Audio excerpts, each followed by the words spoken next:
हमारे विभिन्न ज्ञानवर्धक कार्यक्रम देखने के लिए आप हमें अभी सब्सक्राइब करें, बेल आइकन को प्रेस करें ताकि आप देख सकें हमारा कार्यक्रम सबसे पहले। और अधिक जानकारी के लिए फेसबुक पेज को लाइक करना न भूलें। जय मां इंद्राक्षी। इंद्राक्षी धाम में दर्शकों, आप सभी का हम हार्दिक स्वागत करते हैं। आज के दिन जिन जातकों का जन्मदिवस है, मैरिज एनिवर्सरी है, उन सभी को हमारी तरफ से बहुत बहुत शुभकामनाएं। आज हम बात करने वाले हैं संतान पक्ष के बारे में। पंचम भाव से संतान की स्थिति देखी जाती है और संतान की स्थिति ये तक पंचम भाव से देखी जाती है कि आपकी संतानें कैसी रहेंगी, संतान बुद्धिमान होगी, संतान का भविष्य कैसा रहेगा। बहुत सारी चीज़ें हैं जो आप जन्म पत्रिका के पंचम भाव से देख सकते हैं। आज हम एक बहुत ही खास बात आपको बताने वाले हैं। एक ट्रेंड चल पड़ा है, वो मैं अभी कार्यक्रम में बताऊंगा, जो कि बहुत गलत है। इसलिए आप मेरे बहुत अपने हैं, मेरे परिवार के लोग हैं। आप इस मेरी बात को बहुत ध्यान से सुनना और ध्यान से समझना, मैं बताऊंगा अभी आपको। आइए पहले आज का हम पंचांग देखते हैं। 5 अगस्त सन 2021, दिन बृहस्पतिवार, कर्षण पक्ष, श्रावण माह, संवत 2078। आज द्वादशी है, प्रदोष का व्रत है, नक्षत्र आर्द्रा, राहु काल 1:30 से 3, दिशा शूल दक्षिण दिशा। सबसे पहली बात, ये जन्म पत्रिका देखिए आप।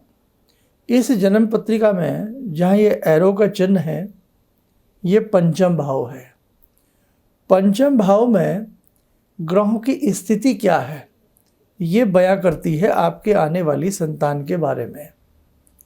पंचम भाव में के जो कारक स्वामी हैं, उनकी पोजीशन कुंडली में क्या है, ये बयां करती है आपके बच्चे की भविष्य के बारे में। कारक ग्रह की स्थिति भी और जो विद्यमान ग्रह होते हैं उसकी स्थिति भी। ये हुई, यहाँ से हम संतान के बारे में देखते हैं। ठीक है, अब चलिए। बहुत लोग ऐसे हैं, ऐसे दंपत्ति हैं जहाँ संतान नहीं है, निसंतान है। माँ भगवती पराम्बा उनकी झोली भर दे, उनकी कामनाएं पूर्ण हो जाएं, हम भगवती से प्रार्थना करते हैं। आज के इस अंक में भी हम प्रार्थना करेंगे। जिनकी संतानें कहना नहीं मानती, उनकी संतानें अच्छे से लायक रास्ते पर चलें, नालायक ना बने, सब काम अच्छे से रहे, जिंदगी अच्छे से गुजरे, ऐसी शुभकामना करते हैं। जन्म पत्रिका का ये पंचम भाव संतान की स्थिति को बयां करता है। संतान कैसी रहेगी, संतान कैसी होगी, किसी अपंगता के साथ संतान तो नहीं होगी, बुद्धिजीवी रहेगी, यशस्वी रहेगी। बहुत सारी बातें इस पंचम भाव के गणित के ऊपर टिकी हैं। दूसरी बात, जिनके पास कुंडली नहीं है, हथेली में गणित होता है। यहाँ लिटिल फिंगर के नीचे आपकी मैरिज लाइन भी है, ये लंबे वाली, और मैरिज लाइन के नीचे ही या कुछ खड़े आवर्त रूप में रेखाएं होती हैं, जो ये भी संतान के बारे में बताती हैं। बृहस्पति पर्वत और आपका मंगल पर्वत और आपका ये बुध पर्वत, ये 3 पर्वत ऐसे हैं जो आने वाली आपकी संतान है, वो उसका भविष्य तक कैसा रहेगा, ये सारी बताने में सक्षम होती हैं। लेकिन कभी भी किसी मर्मज्ञ से उतना ही पूछिए जितना की ज़रूरत है। कई बार वहम पड़ जाता है। कई बार जो अपने सब्जेक्ट का मर्मज्ञ है, जो भी कोई एस्ट्रोलॉजर है, कई बार उसको इतनी नॉलेज ना हो और वो आपको कोई भी गलत बात बता दे कि आपकी संतान तो अपंग होगी या आपकी संतान चोर डाकू बनेगी, तो कितना मन दुखता है ना। इसीलिए बस भगवान से यही प्रार्थना करें, अगर संतान नहीं है, हे प्रभु आपकी कृपा से यशस्वी संतान हो। ठीक। और किसी भी एस्ट्रोलॉजर को जब कुंडली दिखाएं तो उसमें कमी क्या है, उसके उपाय वो भी मंत्र विद्या के माध्यम से करें तो ज़्यादा लाभ मिलेगा। आगे बढ़ें। संतान है, संतान हो चुकी है, संतान कहना नहीं मानती, संतान रास्ते पर नहीं चलती, संतान जो आप चाहते हैं वो नहीं करती है, उसके लिए हमें क्या करना होगा, वहाँ पर भी आपको अपना पंचम भाव या अपनी जन्म पत्रिका हथेली वाली, दिखाइए, उपाय करिए, आपको रिजल्ट अच्छा मिलेगा। अब जो बात हम कहने जा रहे थे उसको सुनिएगा। कई बार इस प्रकार के फ़ोन हमारे पास आते हैं कि डॉक्टर साहब ने ये डिलीवरी डेट दी है। ध्यान से सुनना, डॉक्टर साहब ने अगले महीने की ये डेट दी है। इस डेट में इस तारीख से लेकर के इस तारीख तक का समय हमें बताया गया है। तो गुरुजी, पंडित जी, एस्ट्रोलॉजर महाराज, हमें कोई ऐसी तारीख निकाल दें जो इस बालक के लिए शुभ हो। हम उसी दिन, मतलब ऑपरेशन डॉक्टर साहब ने बताया है, उसी दिन हम ऑपरेशन करा लेंगे, उसी दिन बालक पैदा हो जाएगा, जिस दिन शुभ ग्रह नक्षत्र सितारे होंगे। ऐसी भ्रांति बहुत लोगों के मन में आ गई है। कई बार आपका मन रखने के लिए कहना भी पड़ जाता है। जब आप ज़्यादा ही उतारू हो जाते हैं तो कहना भी पड़ जाता है कि ये 5 तारीख अच्छी है, अच्छी होती है, बता दी जाती है। लेकिन हम इस बात के पक्ष में नहीं हैं। क्यों? मिसाल के तौर पर फ़ोन आता है या आपसे कोई मिलने आता है या कोई ऐसी बात घर में हो रही है कि हमारे घर में प्रेग्नेंट लेडी हैं और हमें इसी सप्ताह की कोई तारीख लेनी है। डॉक्टर साहब ने कहा कि ऑपरेशन तो होगा ही होगा, पेट तो हम काटेंगे, छोड़ेंगे नहीं साहब, बख्शेंगे नहीं साहब। बड़ा दुख लगता है इस थेरेपी के ऊपर भी कि एक ज़माना था कि हम 5-5 घर में बच्चे होते थे, बल्कि 7-7, 8-8 बच्चे होते थे और एक भी ऑपरेशन डॉक्टर नहीं करते थे, एक भी ऑपरेशन नहीं होता था।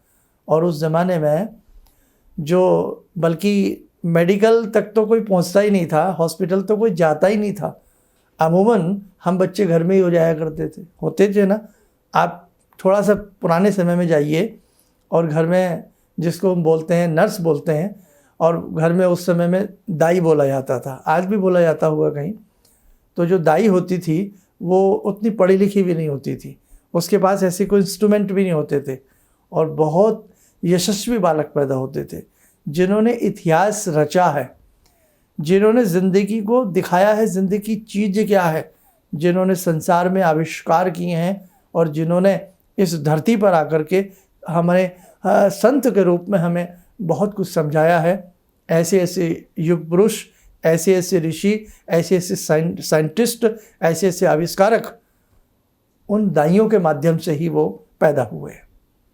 उस समय आप समझ रहे हैं मेरी सारी बातें। तो वो कैसे हो गए? आज एक बच्चा पैदा करना है, एक बच्चा, सिर्फ ओनली वन सन की इच्छा सबके मन में है, एक बच्चा। और उसमें भी डॉक्टर साहब कह देते हैं कि पेट को चीरेंगे ही चीरेंगे। मेरी बात को बुरा लगे तो आपको लगे, लेकिन सोचने की बात है कि अनपढ़ दाई इतनी पढ़ी लिखी नहीं है, 5-5, 6-6 बच्चे हो जाते थे। और आज साहब वो कहते हैं मैं लंदन से पढ़ के आया हूँ, मैं ब्रिटेन से पढ़ के आया हूँ, लेकिन क्या पढ़ के मैं आया हूँ? तो कहीं ना कहीं अब क्या कहें हम आपसे यहाँ बैठ करके। और दूसरी बात, कई बार मेडिकल की भी मजबूरी बन जाती है। मैं दोनों ही पक्षों की बात कर रहा हूँ। कई बार रियल में भी डॉक्टर साहब की मजबूरी बन जाती है कि भाई वो जो माँ हैं उनका खान पान ऐसा है।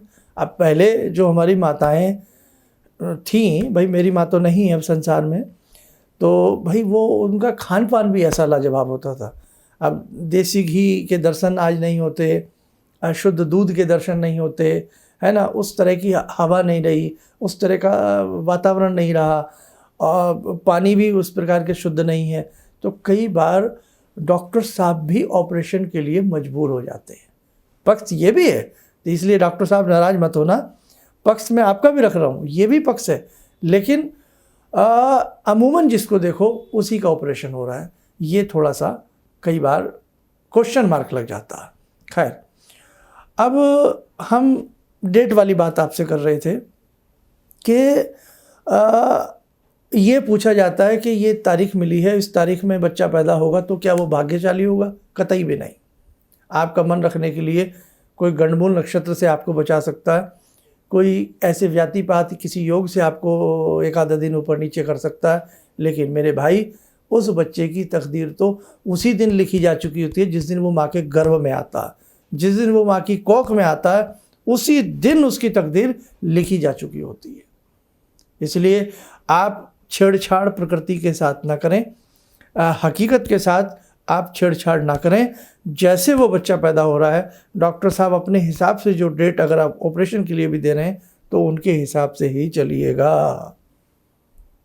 आया मेरी बात समझ में? वहाँ छेड़छाड़ मत करिएगा। आपके 1-2 दिन ऊपर नीचे करने से उस बालक की तकदीर नहीं बदलेगी। नन्हे मुन्ने बच्चे तेरी मुट्ठी में क्या है, मुट्ठी में है तकदीर हमारी। वो बालक जब भी कोई बच्चा पैदा होता है, 99.99% जो बच्चे पैदा होते हैं उनकी मुट्ठी बंद होती है। मुट्ठी बंद में तकदीर होती है, वो तकदीर लिखा करके लाता है। इसलिए ध्यान रखना, ये ट्रेंड अच्छा नहीं है, ये बात अच्छी नहीं है कि हम आगे पीछे 2-4 दिन खिसका के हम सोच लें कि बच्चे की तकदीर अच्छी हो जाएगी। दूसरी बात, बच्चे की तकदीर तो बहुत बाद में है। आपकी भाग्य की रेखाएं, आपका अपना लक, वो तो पहले से ही लिखा जा चुका है ना। आप तो आज भाई अमूमन क्या एज मान लें हम, 25 साल 30 साल, जब भी हमारे घर में बालक आ रहा है हमारी इस एज में, तो हम तो अपनी तकदीर लिखा चुके हैं ना। तो अब होगा तो वही जो कुछ राम रखी राचा। इसीलिए मेरे भैया थोड़ा सा मेरी बातें कई बार आप सब लोगों को शायद अच्छी ना लगें, लेकिन मैं अपना हक समझ करके, अपना परिवार समझ करके आपको ये बातें आपसे करता हूँ। तो इसीलिए एस्ट्रोलॉजी में इस प्रकार की हमसे कदापि राय, हमसे उम्मीद ना रखें कि हम शर्मा जी के यहाँ कुंडली दिखा लें या उनके पास चले जाएं और हम आगे पीछे डेटे खिसका लें। नहीं साहब, ये चीज़ हमें पसंद नहीं है। हमें इस चीज़ के लिए बाध्य ना किया जाए। पिछले 2-3 सप्ताह में ऐसे बहुत लोगों के कॉल्स आए, ऐसी बहुत अपॉइंटमेंट्स थी जो शायद हमने कैंसिल की हैं। इसलिए मैं आज का टॉपिक ही आपकी सवालों से ही टॉपिक बनते हैं, सब्जेक्ट बनते हैं हम लोगों के। तो ऐसा आप ना करें, और किसी के मन में ऐसा हो तो मेरी आपसे करबद्ध प्रार्थना है कि पहला कार्य तो हमें यही करना चाहिए कि ऑपरेशन से हम बचें, बच्चा हमारा स्वस्थ हो। और दूसरी बात यही है कि नेचुरल रूप में, प्राकृतिक रूप में जैसे वो संतान आ रही है उसे वैसे आने दीजिएगा। आप उसकी तकदीर ऐसे नहीं बदल सकते हैं।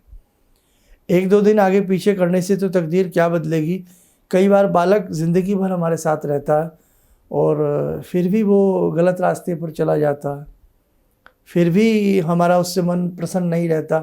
उसका क्या कारण है? फिर सारी ज़िंदगी जिस बच्चे के साथ हम लगा देते हैं, फिर भी वो बच्चा उस कसौटी पर खरा नहीं उतरता जो हम चाहते हैं।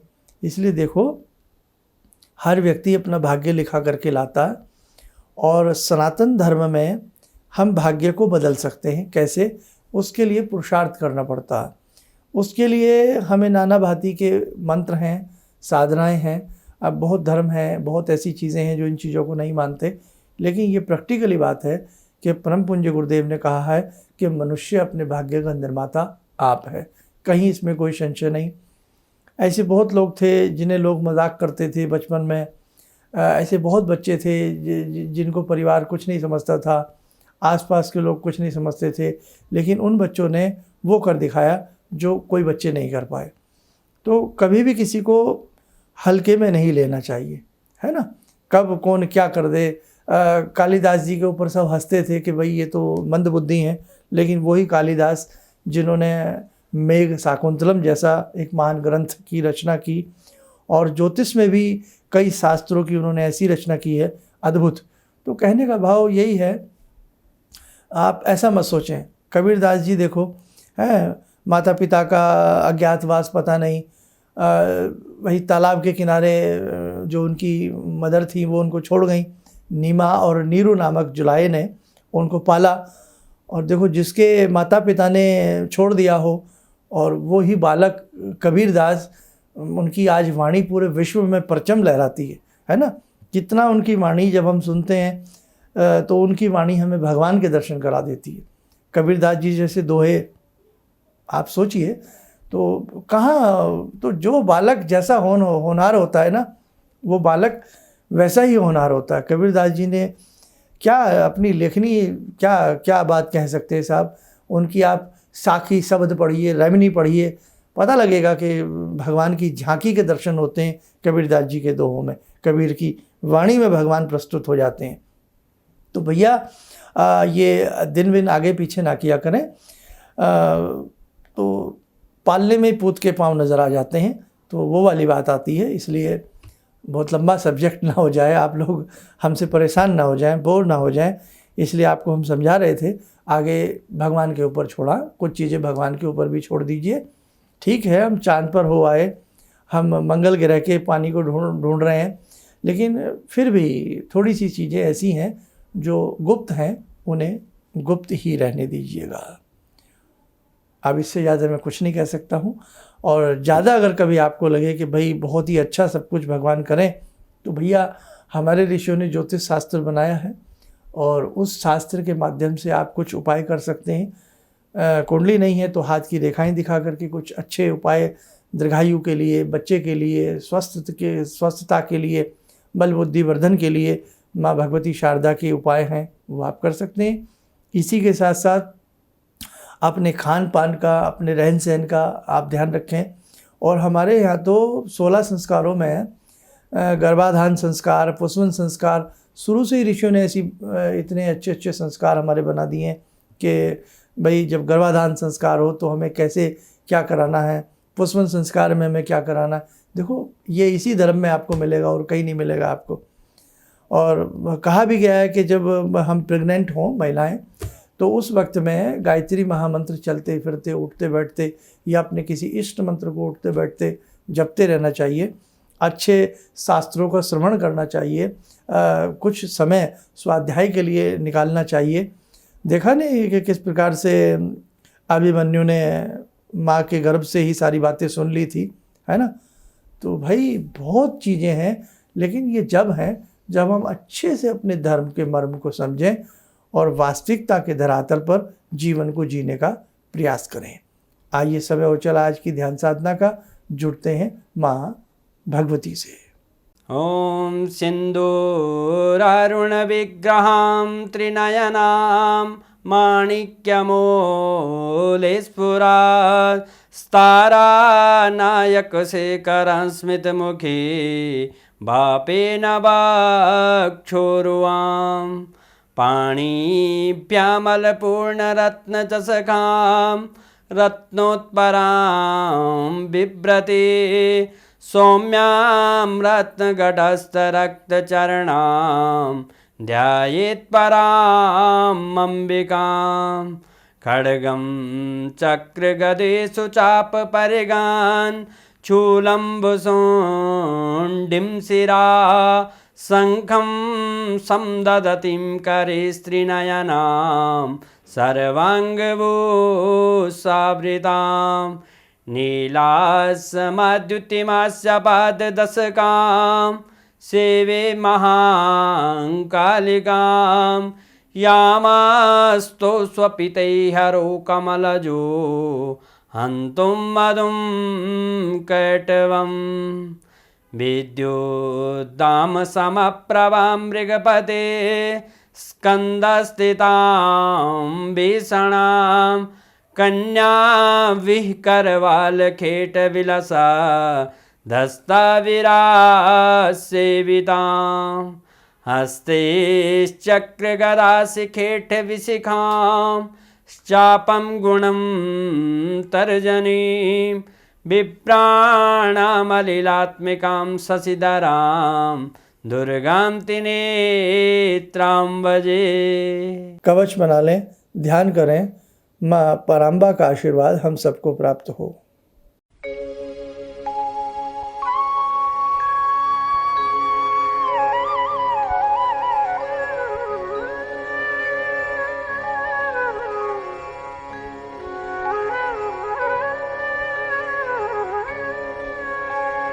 ओम बोलते हुए नेत्र खोलें, सामान्य हो जाए। बस अब ज़्यादा क्या कहें, सारी बातें आपसे हम कर चुके हैं, और आने वाले दिनों में और बहुत सारी चीज़ें हैं जो आपके साथ हमें साझा करनी है, आपको बतानी है, समझानी है और आपसे भी समझना है ना। आदान प्रदान होता है। आप ही के सवाल कई बार ऐसे होते हैं जो हमें सोचने पर मजबूर करते हैं और यहाँ उसको हम फिर क्रियान्वित करने का प्रयास करते हैं आपके सवालों के माध्यम से। आप स्वस्थ रहें, सुखी रहें। इन्हीं शब्दों के साथ हम अपनी वाणी को विराम देती हैं। जय माँ इंद्राक्षी। मैं स्टूडेंट हूँ, तो मैं शाम के टाइम में ट्यूशन जाती हूँ, पढ़ती हूँ, तो आपका प्रोग्राम कभी कभार मिस कर देती हूँ। तो मम्मी ने मुझे एक मंत्र सिखाया था, जब से मैं वो बोलने लगी हूँ ना, एक पॉजिटिविटी मेरे अंदर आई है। मतलब ये मंत्र के बाद मैं डेली इसका जाप करती हूँ 21 बार, सुबह शाम दोनों टाइम, तो मुझे बहुत पॉजिटिविटी मिलता है। किसी भी समस्या के समाधान के लिए मिले प्रसिद्ध हस्तरेखा एवं वास्तु विशेषज्ञ प्रोफेसर धर्मेंद्र शर्मा जी से। नोट: शिविर में भाग लेने हेतु एवं व्यक्तिगत रूप से मिलने के लिए कॉल करने का समय सुबह 10 बजे से शाम 6 बजे तक। हमारे विभिन्न ज्ञानवर्धक कार्यक्रम देखने के लिए आप हमें अभी सब्सक्राइब करें, बेल आइकन को प्रेस करें ताकि आप देख सकें हमारा कार्यक्रम सबसे पहले। और अधिक जानकारी के लिए फेसबुक पेज को लाइक करना न भूलें।